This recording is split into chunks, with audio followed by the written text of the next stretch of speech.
One student was killed inside that building. At this point, 5 students remain in critical condition in Lansing at Sparrow Hospital. Tens of thousands of students were on lockdown during hours of terror last night. Yeah, Jessica, the shooter's own family says Anthony McCray had a long mental health history and access to guns. Jurors returning a verdict after about 8 hours of deliberation inside this federal courthouse. The guilty verdicts coming on the same day as the governor's birthday. You claimed at the time it was consensual. Do you still stand behind those claims? Got nothing to say, sir. Defense attorneys have argued that a struggle over the stun gun that the officer had led to Schur pulling the trigger. As we're driving around surveying what's going on, I think what we're noticing the most is that conditions change in a matter of moments. The tire tracks from the vehicle are still at the scene. Once the 2 girls escaped and swam to shore, they spent hours shivering and in soggy clothes before they were able to get help. Meanwhile, a worker spoke today during the sentencing, saying the fires have left a traumatic impact to the workers and patients there to this day. Live in Kalamazoo, Mike Krfcik, News Channel 3. Jessica and Andy, and it's unclear if the shooter had even more plans for mayhem. Police revealing today they found 8 loaded magazine clips and 50 rounds of additional ammo in the shooter's backpack. They say the 2 firearms he used in the shooting were unregistered, a felony under Michigan law. McCray faced the same charge following a 2019 arrest. Video we're about to show you from that encounter sheds light on McCray's previous interactions with police and may give a reason why prosecutors may have ultimately agreed to a plea deal. After a college campus killing spree, police say the shooter, 43-year-old Anthony McCray, said nothing as police tracked him down nearly 4 miles from the MSU campus. They exited their vehicle, ordered him to show his hands. However, he produced a weapon and then killed himself. You're under arrest right now. It was a much different encounter between Lansing police and McCray back in 2019. What's the word, man? You work here? While following up on area burglaries, this officer begins questioning McCray, spotted smoking by an abandoned building. You got any weapons on you or anything like that? Yeah. You have a weapon on you? Yeah.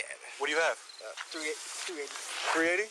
McCray admits he was carrying a loaded .380 Ruger handgun, pictured here in a police storage locker. You know you don't got a permit for it? No, but I'm working on it. I was working on getting my, Did you know that you needed a permit to carry that 380? Yeah, man, yeah, but it's late. I'm going to the store. Ray was charged with a felony concealed weapons charge. His attorney claimed officers had no cause to detain him, arguing the search was unconstitutional. We're going to seize this weapon, and he's going to be bipped on CCW down in jail. Court records show before the case headed to trial, former Ingham County prosecutor Carol Simon agreed to a deal, allowing McCray to plead to a misdemeanor weapons charge to avoid jail. A 5-year felony charge, which barred McCray from legally owning a gun, was dropped. We would all hope that a prosecutor would uphold the law as it's written. There's always room for discretion. However, that one will be under scrutinized for a long time, I'm sure. Questions continue to swirl more than 3.5 years after the arrest. Police say McCray legally owned the 2 9mm guns used to carry out the mass shooting. McCray's family says he became angry and isolated following his mom's death in 2020. After the shootings, police say McCray appeared to be walking on the 5-mile route from campus to his house, where he lived with his father. It appeared to us that he was heading home when someone just spotted him from the picture we put out on him. McCray's senseless acts compromising the feeling of safety for tens of thousands of Michigan State students. McCray says safety was the reason he told police he carried a gun back in 2019. Why were you carrying it? Protection. Protection? Protection, man. Okay. Lansing police say they still have the weapon they confiscated from that 2019 arrest. Police say at some point after McCray finished his probation in 2021, he acquired the weapons used in the mass shooting. Live in the studio, Mike Krfcik, News Channel 3. She was so perfect. After the death of 20-month-old Olivia Stripling in August 2021, babysitter Melissa Bradley says the warning signs were in plain sight. Every time I'd see her again, she always looked way worse. She took these photos showing bumps, bruises, and bite marks on Olivia Stripling, the little girl she babysat for several months in 2021. According to this Portage Public Safety Police report in May 2021, Bradley went to police and notified Child Protective Services about suspected physical and sexual abuse. CPS obviously didn't do their job. It's just messed up. The night of August 7th, 2021, police say Olivia's mother, Cody Lyon, kicked her infant daughter when she climbed into her bed. Police say Olivia then hit her head on a coffee table. Bradley called 911 after Olivia had a seizure on her bedroom floor. 30 minutes after Bradley picked her up from Cody Lyon's apartment. I didn't really know that she was even having like a seizure, and I thought she was just laying down. Medical examiners say she died the following day from the head injury. I lost someone that I considered like my daughter. Kalamazoo County prosecutors charged 31-year-old Cody Lyon with second-degree murder and child abuse last fall. The defendant, albeit over a year later, eventually admitted to the police that she was frustrated. She had been on a drug bender for several days. She was frustrated the kids wouldn't let her sleep. Judge Richard Santoni This child wasn't killed in one day. ordered Lyon to stand trial last month. This child was treated savagely and brutally based on the injuries that I see. Based on Olivia's injuries, a state police detective testified he suspected sexual abuse. Was it your understanding that there was, in addition to the fatal injuries to Olivia, was your understanding that there was also potential sexual abuse to Olivia? Detectives closed the case after CPS found, quote, no signs of abuse or neglect in their investigation, including no signs of trauma found during an emergency room visit. Months earlier, Portage PD reached out to CPS about, quote, very poor living conditions at Lyon's apartment. I still don't understand how they went into that house and allowed them to keep those kids. It was sickening.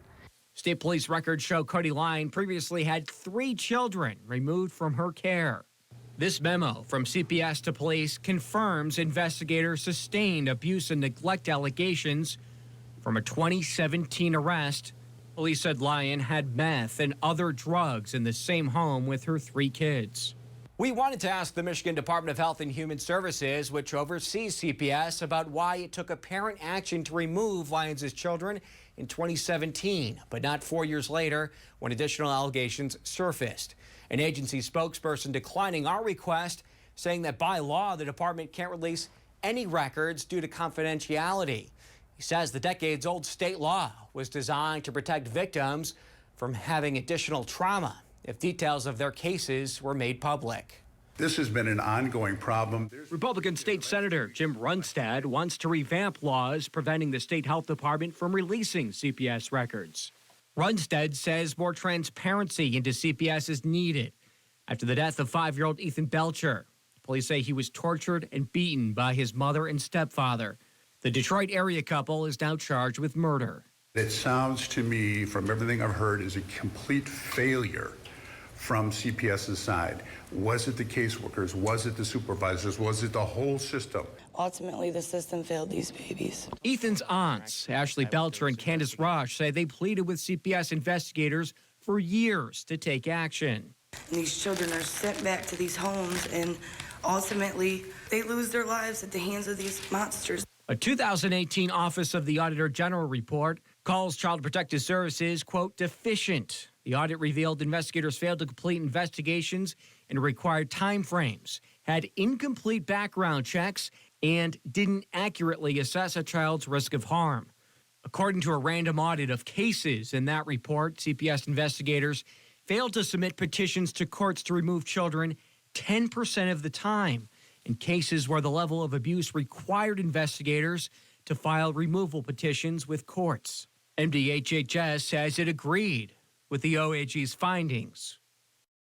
Now, according to Kalamazoo County Court records, prosecutors filed a habitual offender notice against Cody Lyon, which would enhance her sentence if she's convicted. Records show prosecutors are pointing to a 2011 conviction on a fleeing from an officer charge, which police allege Lyon drove recklessly with her child in the car. CPS was also contacted in that case.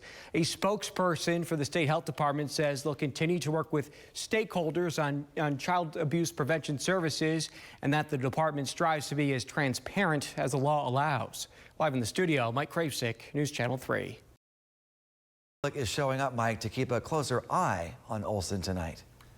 Yeah, Andy, and with the election less than 2 weeks away, some officials in Berry County say the rhetoric continues to impact voter confidence in this election. In the backdrop, a special prosecutor is deciding whether to charge Berry County Sheriff Darleaf connected to allegations involving one of Olson's voting machines.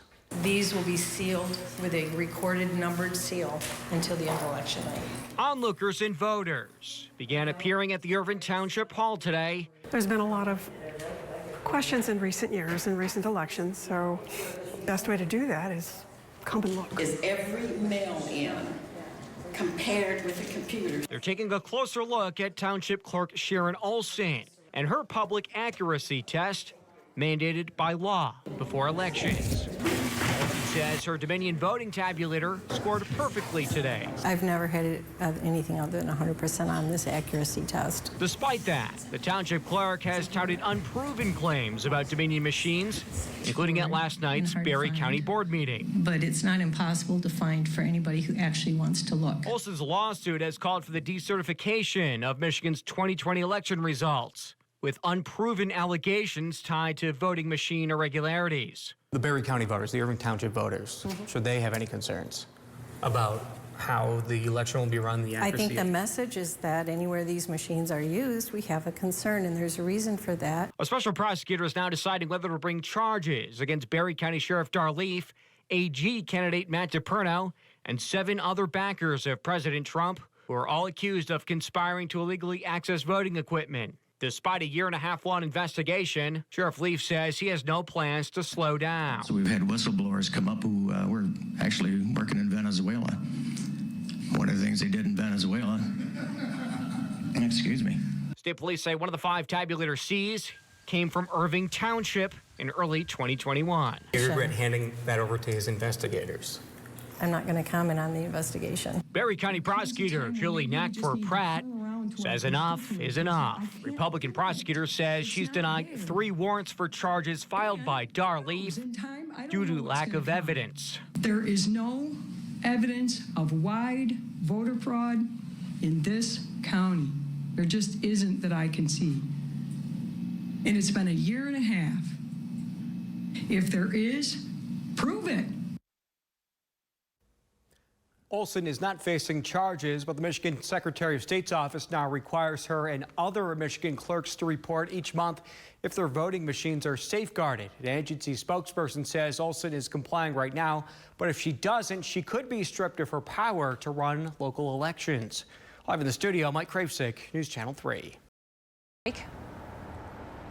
Yeah, Jessica, and the judge here today said the sentence he imposed reflects the seriousness of this case.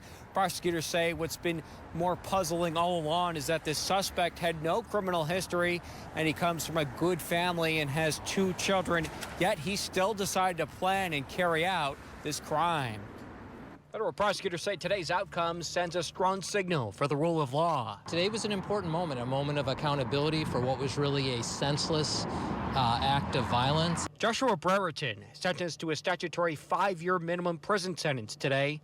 25-year-old pleaded guilty to arson. He was wearing camo, a backpack, and carrying lighter fluid when he broke into the Planned Parenthood grounds last July before starting multiple fires. Brereton today saying he did it to protect someone, adding he didn't go about it the right way.